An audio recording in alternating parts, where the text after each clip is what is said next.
Amen.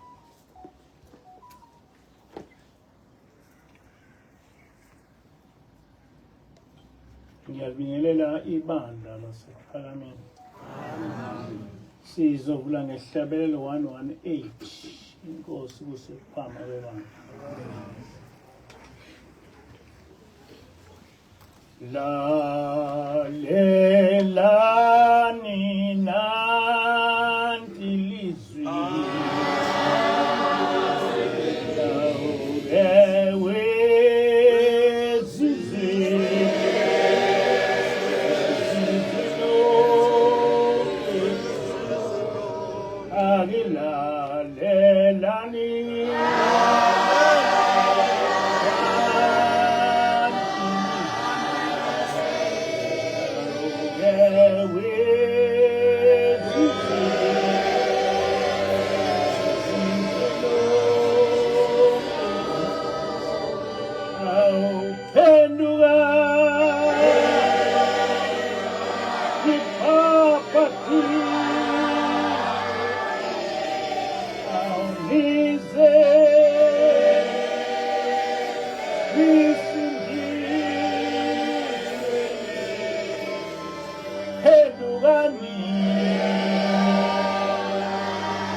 bahleli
Sibonga.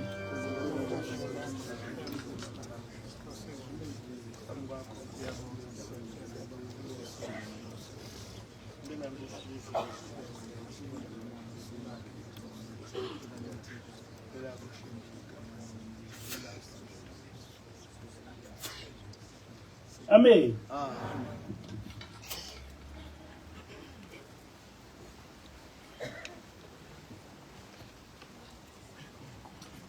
Isihloko salenkonzo sithi umthetho kaNkuluNkulu awulingani namasiko abantu.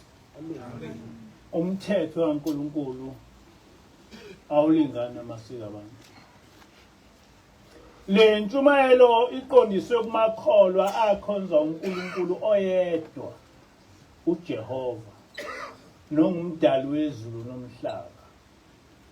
Kungaba ngamaKristu noma kube amaNazaretha.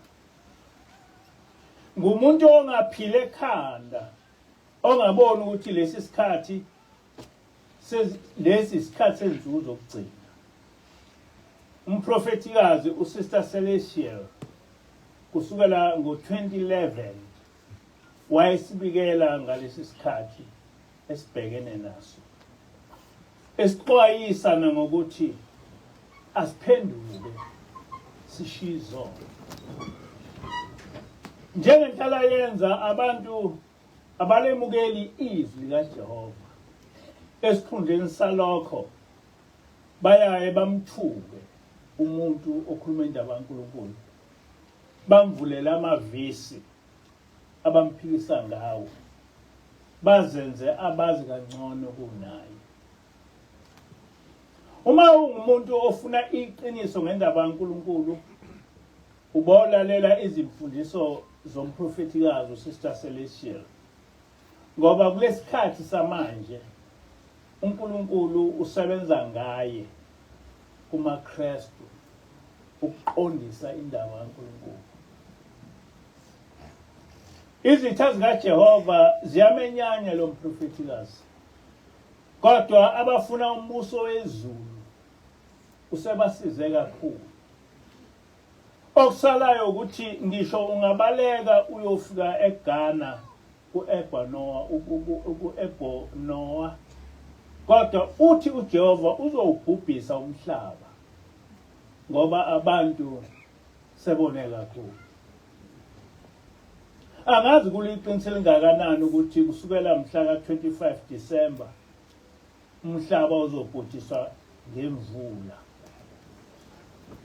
Kodwa noSister Celestial ufakazile ukuthi njengesikhathi sikaNoah uzobuya uzamgcono. So akusena uNoah yedwa ukhuluma lokho. Lesi isikhathi sokuba sifune inkolo eyodwa nezo senza samukeleke kuNkulunkulu. Ekholweni asingalandeli lemfundo yesonkolo yabezizwe eyakhiwe ngobuqili. Kuyisimanga ukuthi le nkolo esayifunzwa ngabezizwe sekuyizwe ezichithayo. Njengamanje eEngland sekuvaliwe ubuKristu. Nakwa-Israel inkolo yobuKristu siyavala. Angazi noma bakhona nabakwaziyo lokho. Awubala abakwaziyo lokho. Anifuni. Bese uyazibuza ukuthi intoni le esebeyibona kule nkolo ababe ngayiboni kuqala. Ukhiye ekholweni kuJehova, ukhiye ekholweni kuJehova munye ukugcina umthetho kaNkulunkulu njengoba wawuletha kithi ngoMoshe. Ayikho indlela yokukholwa ekuTestament Elisha ehlukile kuleyo ekuTestament elidala. No Sister Celestial uhlale ekugcizelela lokho. Ukuthi awukho umthetho weTestament elidala nomthetho weTestament Elisha. Washo yena uYashua noma uYahusha kuMathewu 7 verse 21 to 23. Ukuthi noma ungambalela yonke imisebenzi emikhulu owawuyenza ngegama lakhe, kodwa uma wawungawugcini umthetho kaJehova owawushiya kuMoshe ezulwini, uYahusha uyoxosha ethi umubi isitha sikaJehova. Ushiyashua kusho mina. Now Matthew 13 verse 41 to 43. Uyahusha uthi ababi izingilosi zobafaka esihogweni, kodwa balungileyo abagcina umthetho kaJehova bayongena embusweni wezulu. Angazi-ke noma siyamuzwa yini ukuthi uthini uyahusha. Ekwehlulelweni ukhona abayolahlwa esigodini sosizi, bese kuba khona abayodla umbuso wezulu. Angazi-ke ukuthi wena ungaphi. NjengoYahusha noShembe usifundise ukuba sikholwe ngokugcina imithetho kaJehova owayiletha kithi ngoMoshe. Nomprofetikazi uCelestial zonke izinsuku ugqugquzela ukuthi siphenduke sibuyele kuJehova ngokugcina imithetho yakhe. Asikho isono uSister Celestial ongakaze asibale. Ngakho uma singamlaleli sizoziyela ngokuthanda kwethu esihogweni.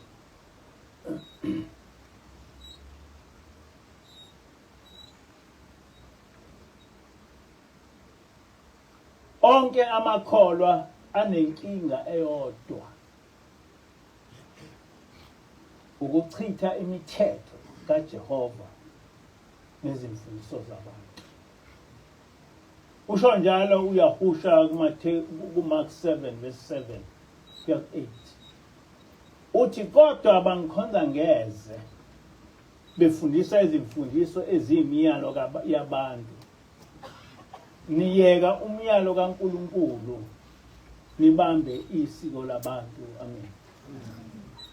Amakholwa akufanele abone ukuthi ivangeli elafika nabezizwe limelene nevangeli esalilethelwa ngabaprofeti bakaJehova. Ukungakuboni lokho ukuhamba ebumnyameni, ngoba ufunzwa inkoloze isitha sakho ngenhloso yokubhubhisa ingqondo nomphefumulo wakho. Inkolo yethu ile esayilethwa nguNkulunkulu ngenceku yakhe uMoshe. Ayikho futhi enye.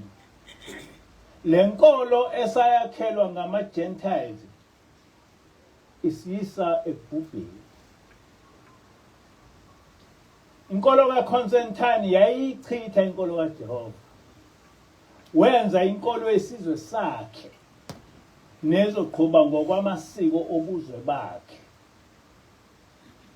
iTestamenti elisha liyithuluzi elisetshenziswa ngabezizwe ukuchitha inkolo kaJehova. Umbhalo womfundisi wamaRoma uJerome ukucacisile ukuthi abalandeli bakaYahusha ongamaNazarenes bangabahlubuli ngokuvusa inkolo kaJehova eku-Old Testament, kanti uNkulunkulu waka-Israyeli uyisitha sabo. iBhayibheli libhalwe ngobukhulu qili ngoba alikuvezi ukuthi uYahusha nabapostoli babe senkolweni kaMoshe, kodwa lokho uze ukuthole uma usufunda incwadi yezenzo. Kodwa le nkolo yabezizwe esikuyo ichitha inqubo yokukholwa esayamukela kuJehova entabeni yaseSinayi. uYahusha owayefundisa ngomthetho kaJehova, abezizwe izimfundiso zakhe bazichitha ngompostoli Paul. uYahusha uzondelwa ukuthi ivangeli lakhe livusa noma ligcizelela izimfundiso zikaMoshe. Base bezichitha ngoPawuli owabe engumfundi kaYahusha. Umfundi uchitha imfundiso yomholi wakhe. Very strange. Kuthi njengoba nje ngingumfundi kaShembe senzochitha imfundiso yakhe. Uma ungaphika ukuthi uYahusha wayesenkolweni kaMoshe, pho uYahusha wayethini kuMathewu 5:17-19 noMathewu 7:21-23 uma ethi songena ezulwini ngokugcina umthetho kaJehova? Kwasho uYahusha lokho. Uma sithi ukubethelwa kaYahusha kwakunomphumela wokuthethelelwa kwezono, siuchaza kanjani uMathewu 13:41-43 lapho uYahusha ethi indodana yomuntu iyakuthuma izingilosi zayo zibuthe zikhiphe embusweni wayo konke okukhubekisayo nabenzi bobubi, zibaphonse esithandweni somlilo, lapho kuyakuba khona ukukhala nokugedla amazinyo. Kepha abalungileyo bayakukhanya njengelanga embusweni kaYise. Washo ukuthini uYeshua lokho? Uma sonke sithethelelwe izono, ngabanjani ekufeni kwabo abayophonswa esithandweni somlilo? Kanti le ntethelelo ikhetha banjani? Nabanjani laba abazophonswa esithandweni somlilo uma sebefile? Kuba kusho uYahusha. Le mfundiso nkolo yokuthethelelwa kwezono kwakuyindlela yokuchitha umthetho kaJehova ngokuqina. Begcizelela ukuchithwa komthetho kaJehova ngendlela ecashile eyenza nathi sikwamukele abakwenzayo ngoba kuhlile emakhanda ethu. Asiboni ukuthi labantu badlala ngengqondo zethu. Umlando usifundisa ukuthi kwakunencwadi eyabhalwa ngabapostoli bakaYahusha, i-Gospel of the 12 Apostles. Kodwa amaRoma ayishisa leyo ncwadi. Yashiselwani incwadi eyayikhuluma ngoYahusha, ibhalwe ngabantu ababehamba naye. Bayishiselana. Kuyacaca ukuthi babefihla izimfundiso zikaYahusha ngomthetho kaJehova. Kuyadabukisa ukuthi noma sifundile kodwa asiboni ukuthi inkolo yamaRoma eyakhelwa phezu kombuso kaConstantine yayinenhloso yokunqunda amandla omuntu omnyama. Lokho kwenziwa ngendlela yokuthi sikwazi ukufunda kodwa singakwazi ukucabanga. Njengoba kwakubhaliwe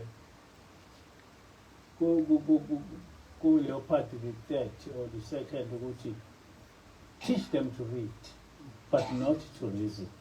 And that's what is happening.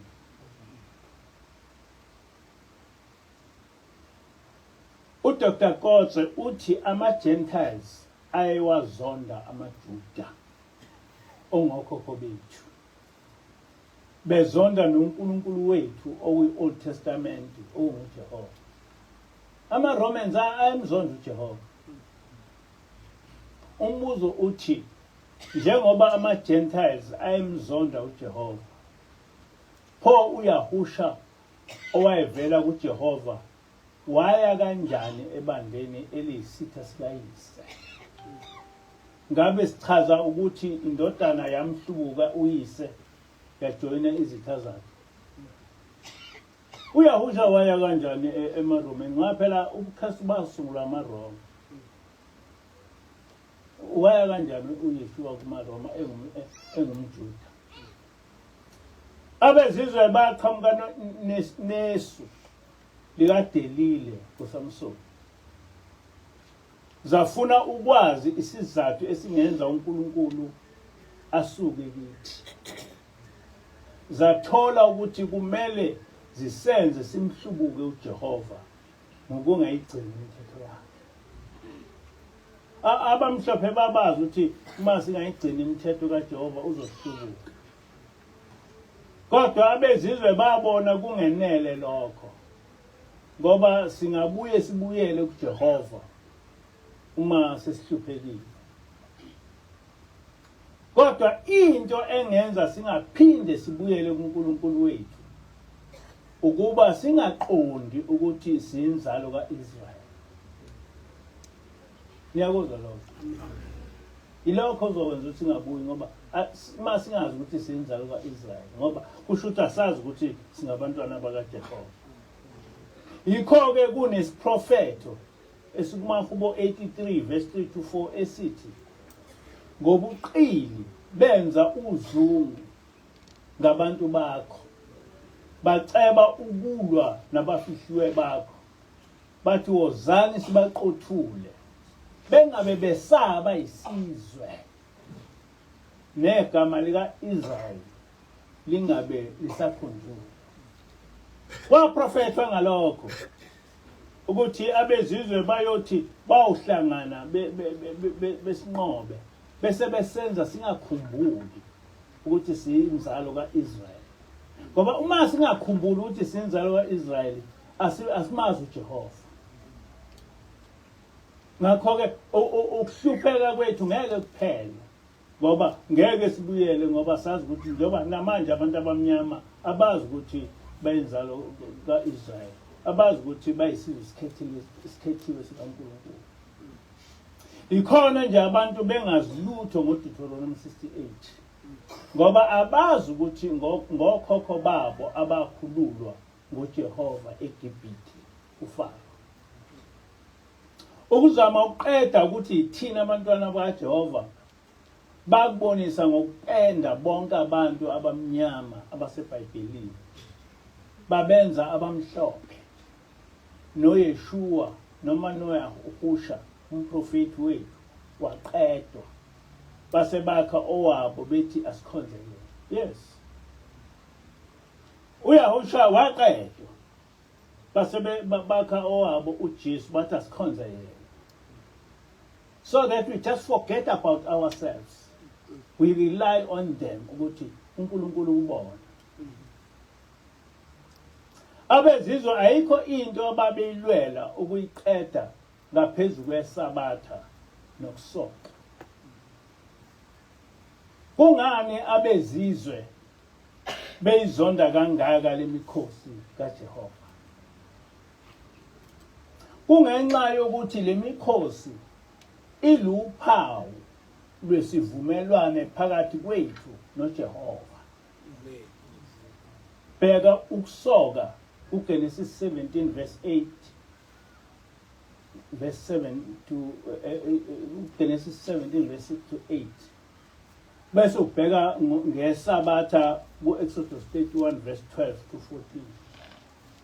Ukuthi lezi zinto ziluphawu phakathi kwethu noJehova. Ikhona ke abezizwe bezonda kangaka. Encwadini kaMakhabhisi sifunda ukuthi uma abezizwe bekuthola usoke ingane yakho, leyo ngane babeyibulala bese isidumbu sayo besigaxa entanyeni kaningi sibolele kuye, nawe naye enganikwa ukudla aze afe. Uma bethola nje ukuthi ingane yakho isokile, leyo ngane babeyibulala. Uma beyibulele bese beyigaxa entanyeni yakho isifile, izibolele kuwe, nawe uboshwe ulambe unukelwa isidumbu sengane yakho uze ufe. Asitshela lezo zinto ngokusoka nje. Leyo kwakuyindlela yokuthi umIsrael engacabangi ukusoka ingane yakhe, ngoba ngalokho uvusa isivumelwano sabantwana bakwaIsrael noJehova esizokwenza uJehova abuyele kubo. Kanjalo nasekugcineni isabatha, kuwo wonke amaCretes isabatha lalibane yalo iCrete. Ebulawa kabuhlungu amaJuda atholwa egcina isabatha. AmaKristu akakuvezi lokho ukuthi ama-Romans noma abezizwe babembulala umuntu otholakala egcina isabatha. Kanjalo negama lebandla likaYahusha, amaNazarenes noma amaNazaretha, nalo lachithwa esikhundleni salo kwaba ngobuKristu. Incwadi yabalandeli bakaYahusha, iGospel of the Nazarenes, yahlelwa kabusha yabe isibizwa ngoMathewu. Base behlanezela izinto eziningi kuleli ivangeli labalandeli bakaYahusha. Yeah. iGospel of the Nazarenes bayishintsha kodwa base beyifaka kuMathewu. Kodwa mawuthi ufunda okuMathewu ukuhlanganisa nokuGospel akuhambelani. Leyo nto ngoba ngangayithola leyo ncwadi. Ngalencazelo ngizama ukukhanyisela isizwe sakithi ukuthi ubuzwe nenkolo yethu yahlakazwa kanjani ngabezizwe, nokuthi okuseqinisweni inkolo esikuyo yasungulelwa ukuchitha inkolo kaJehova ngobuqili obuyisimanga. Ngokwasezulwini amaKristu namaNazaretha uma begcina umthetho kaNkulunkulu bonke basenkolweni eyodwa engaphansi kwaMoshe okuyinkolo yasezulwini.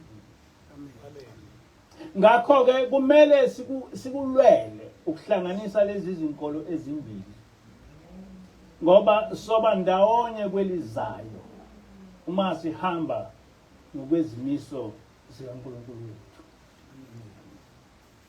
Uma umthetho uthi asigcine isabatha sisoke singagundi amakhanda ethu singayidli ingulube nokunye okuningi asenze okushiwo nguJehova. Noma kungavela ingilosi ekhazimulayo emkhathini kodwa ayikwazi ukusisusa emthethweni kaNkulunkulu. Ngaso sonke isikhathi mina ngilandela iziprofeto nezintumelo zika Sister Celestial ngoba unomyalezo kaNkulunkulu wethu. Angibuki ukuthi ungumKristu. Yasho njalo ingilosi kimi. Yathi kuyo yonke into oyenzayo ubofuna ukwazi ukuthi ngomlomo wabaprofeti uNkulunkulu ufundisile. Yikho nje sihlala esihlalweni labahleli. Sihlele esihlalweni enkonzweni noma amanazatha esithukela lokho. Silandela imithetho kaNkulunkulu hayi imibono yabantu. Ingilosi yabuza ukuthi ukhona yini umthetho kaNkulunkulu othi singahlali esihlalweni enkonzweni.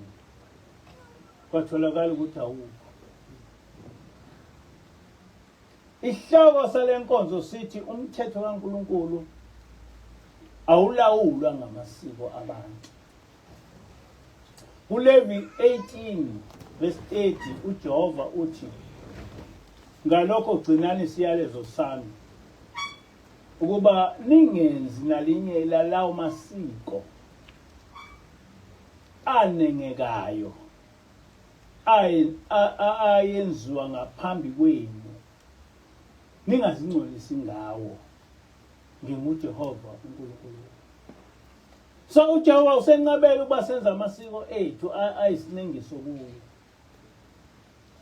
Kanti kuMark 7 verse 7 to 8 uyahusha uthi kodwa bangikhonza ngeze bafundisa izimfundiso eziyimiyalo yabantu. Niyeka umyalo kaNkulunkulu nibambe isiko labantu. Amen. Ukukholwa akwachitha amasiko ethu. Kodwa lelo nalelo siko kumele lingaphambani nomthetho kaNkulunkulu. Ngoba kumuntu olikholwa umthetho kaNkulunkulu ungaphezulu kwamasiko abantu. Ukunikeza isibonelo kulusiko lakwaZulu ukuphuza utshwala. Ukuhlabela amadlozi nokuyobhula ezangomeni. Ngisho ukuba isangoma kusesesikweni. Kodwa uNkulunkulu akamvumeli umNazaretha ukuba phuza utshwala. Akasivumeli njengamakholwa ukuba siyobhula noma sibe izangoma. Awukwazi-ke ukuthi bese uthi uma wenza into ephambene nomthetho kaNkulunkulu uvike ngokuthi ulandela usiko lwakho. Uma umuntu esehlubukile umuzwa ngoba ukuthi uma umkhumbuza ngomthetho kaNkulunkulu bese evika ngokuthi wenza usiko. Alikho isiko kumuntu okholiwe elingachitha umthetho kaNkulunkulu. Ngike ngezwe amanye amaNazaretha ethi uma umngcwabo ungesabatha kufanele uye kulowo mngcwabo kodwa kuphela ungakudli ukudla okushisayo.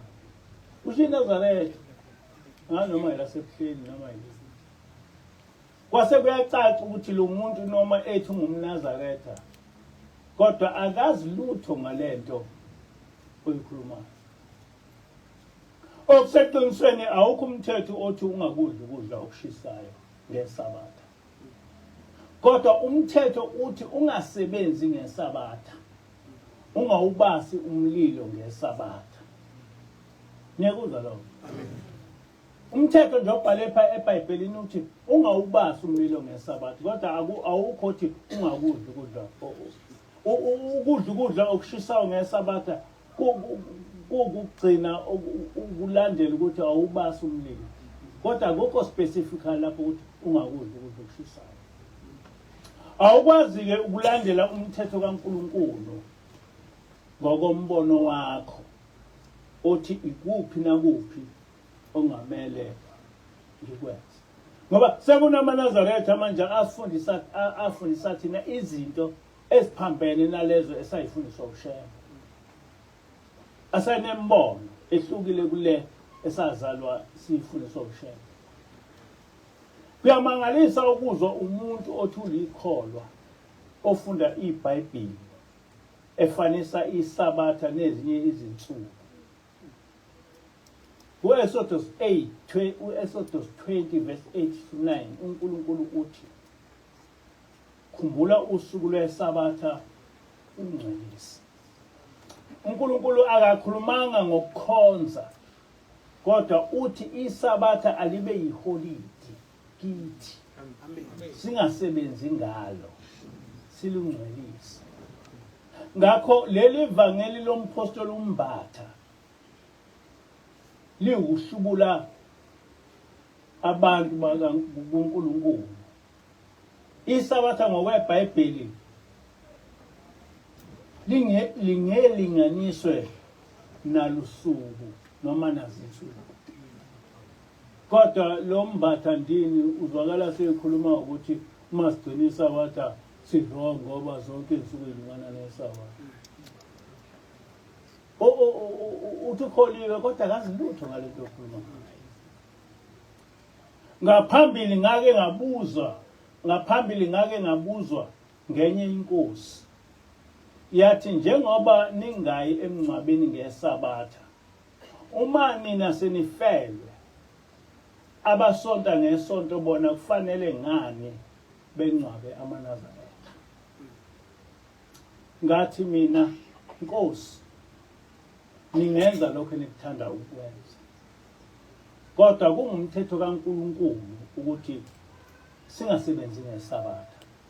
Ngakho-ke asikwazi ukwephuliswa ngabantu umthetho kaNkulunkulu. Ngakusho njalo kwakuyinkosi ngubane iMinisi. Ngathi mina, you can do whatever you like.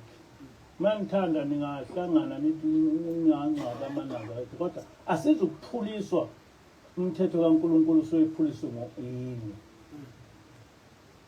uHezekeli 2 verse 4 to 7 uJehova wathi kumprofeti uHezekeli, bangabantu abanenkani nenhliziyo ebukhulu, ngiyakuthuma kubo. Uyakuthi kubo, isho kanje inkosi uJehova ithi, noma ngabe belalela noma bengalaleli, ngokuba bayindlu ehlubukayo, nokho bayokwazi ukuthi bekukhona umprofeti phakathi wabo. Wena ndodana yomuntu, ungawesabi namazwi abo, ungaphila amandla ngenxa yobuso babo, ngokuba bayindlu ehlubukile. Uyakhuluma amazwi ami kubo, noma ngabe bayalalela noma bawashaya indiva, ngoba bangabahlubuki. Kepha wena ndodana yomuntu, yizwa engikusho kuwe, ungabi ngohlubukayo njengalendlu ehlubukayo. Vula umlomo wakho udle engikunika khona. Amen. Le ncwadi sayinikezwa ingelosi ukuthi lento uNkulunkulu wayesho kuHezekeli namhla esho kithi ukuthi siyathuka asithuka sime kulokho okufanele sikwenze esithunywa uNkulunkulu kukho. Njengoba ngikhuluma phambi kwenu, ngisebenzise kaNkulunkulu, anginamahloni. Angenwanga ugqozi, kodwa ngathunywa ezulwini ukuba ngiqondise ibandla likaJehova. Angizange ngingenwa ugqozi. Ngathula. Kwafika ingelosi yaguqa phambi kwami yangitshela ukuthi uyaphuma. Ngingalele. Ngakho akukho muntu engizomesaba ukumela lokho engithunywe ukuba ngikwenze. Amen. Kunamabandla amaNazaretha asemhlubukile uJehova kanye nabaholi bakhe. Ayikho into eyingozi njengokuhlubuka komholi webandla ngoba lonke lelo bandla usuke eselise esihogweni ngoba lizwa yena. Kungaphili ekhanda ukubiza umuntu ngoNkulunkulu, ukubiza umuntu ngoNkulunkulu. Ungaphili ekhanda lokho. Ukuthi usukele umuntu noma umholi noma ukusho nje impela ngomlomo wakho ukuthi uNkulunkulu. There is something wrong ekhanda lakho.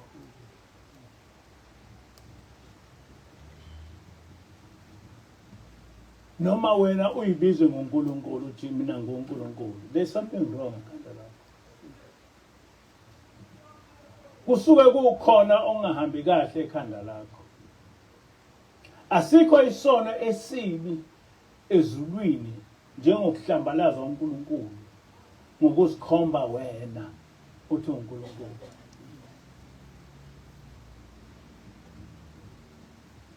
Lesi senzo singikhumbuza amazwi asho ingilosi yathi emva kwababa uThixo kuzovela oshembe abaningi, abanye bazohola ibandla bengakaze bekholwe kwasekuzalweni kwabo, kodwa bolihola leli bandla ngegunya lesibongo. Yasho njalo ingilosi kusekhona uThixo yathi emva kwakhe nizobona leli bandla lizoholwa umuntu ongakaze ezekholwe, kodwa nje oliholwa nje ngesibongo. Yabe isithi njengokusho kwenkosi ilanga, funani ushembe womoya, ngoba yena ngeke amhlubuke uNkulunkulu, angeke akudukise lokhu kukholwa kwasezulwini.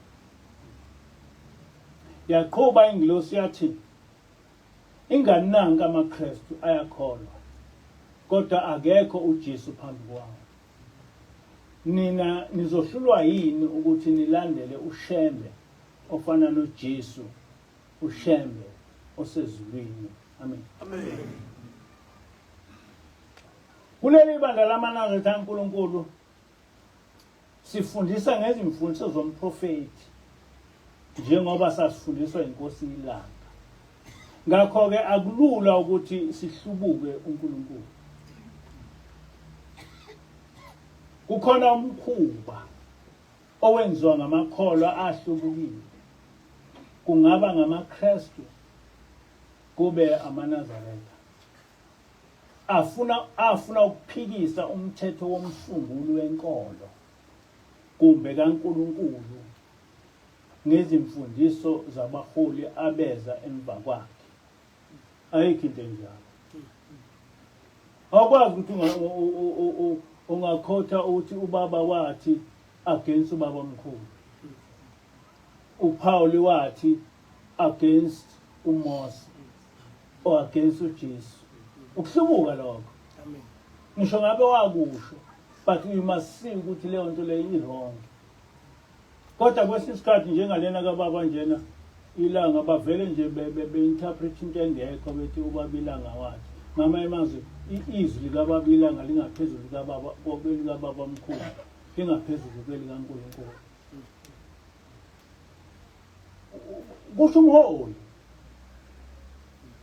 wobuNazaretha efundise into ewuhlubuka. Awukwazi ukuphisa umthetho kaNkulunkulu noma kaMoshe ngezimfundiso zikaPaul. Kanjalo nakumaNazaretha awukwazi ukuphikisa umthetho kaShembe ubaba omkhulu ngentshumayelo noma imuphi umholi oze emva kwakhe. Lokho kwacaciswa inkosi ilanga ezintshumayelweni zayo eziningi. Kwasho ubaba ilanga lokho. Hayi ukuthi sishintsho nje sisukela. Wathi so ngaso sonke isikhathi akakho umuntu ongashintsha umthetho oshawo ubaba omkhulu. Wasikhomba yena wathi sonke njengoba silapha nje singaphansi komthetho kababa. Wathi umfundisi waleli bandla uShembe ongabona. Umfundisi waleli bandla ubaba omkhulu. Akakho umuntu ongachitha umthetho kaNkulunkulu nanoma ngubani oze emva kwaMoshe umanje ethi ungaphansi kwenkolo kaJehova. Kodwa amaKristu ayayichitha imithetho eminingi kaMoshe ngoPawulu. Bethi kodwa uPawulu wathi njengoba sesichazile abezizwe basenzisa lokho ngoba befuna ukusebenzisa thina ukuchitha umthetho kaNkulunkulu.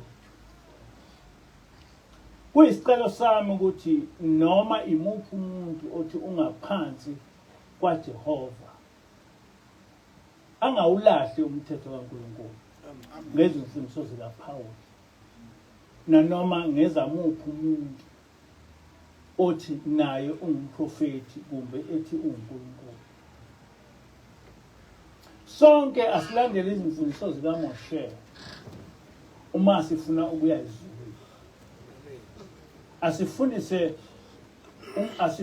Asifundisise uMathewu 5 verse 17 to 19 noMathewu 7 verse 21 to 23. Uthi ubaba ilanga ibandla lamaNazaretha ngelikaShembe ongabona nowaliqalayo leli bandla ongumprofeti uZashebe. Ngelinye ilanga ithi ingilosi ubaba ilanga mkhulu kakhulu ezulwini, kodwa lapha emhlabeni ningamlinganisi nobaba mkhulu ngoba niyodida abantu. uNkulunkulu wathuma umprofeti ukuzophemba leli bandla lamaNazaretha ngelakhe. Ngakho akekho umholi ongalingana nobaba mkhulu ebandleni lamaNazaretha. Sajalo ingilosi lo. Kuthi noma baba ilanga emkhulu ezulwini kodwa la emhlabeni uNkulunkulu wathuma ubaba mkhulu. Ngakho ke mase nikhuluma ngobaba ilanga enmenze bengaphezulu kwababa omkhulu idida abantu. Kungweyisa ubaba omkhulu uma efike athi asingawahlabela amadlozi bese kuvela abaholi bakwaShembe belethe izintshumayelo zenkosi ilanga bethi inkosi ilanga iyamphikisa ubaba omkhulu.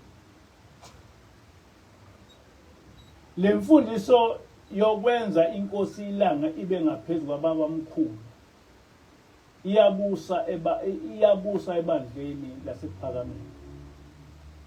Ukwedelela uNkulunkulu lokho ngoba ukuthi singawahlabela amadlozi akuvelanga kubaba omkhulu, kodwa ngaphandle kwezincwadi eziningi kumaHubo 106 verse 28 to 29 kuthi bahlanganisa noBhalipiyoni badla ukuhlatshelwe abafileyo bamcunula uJehova ngezenzo zabo kwabhoboka isifo phakathi kwabo. Yeah. So ukuthi singabahlabeli abafileyo kuyona into eyavela noShembe isikhona eBhayibhelini. Wasenqabela uJehova ukuthi sikwenze. Okwasebuhleni ke akusakhulumeki. Ngoba noma ungathi uqondisani uthelelelwa ngezinhlanga. Kodwa leli yabandla limhlubukile uJehova nobaba mkhulu nokusobala. Ngangokuthi ayikho into yokukholwa ongabe usayitshela amalungu aleli yabandla ngoba ahlubuke nomholi wawo kodwa uyeza umhla wokuphela uzokuma phambi kwethu noma umuntu engathanda. Inkosi busise. Amen.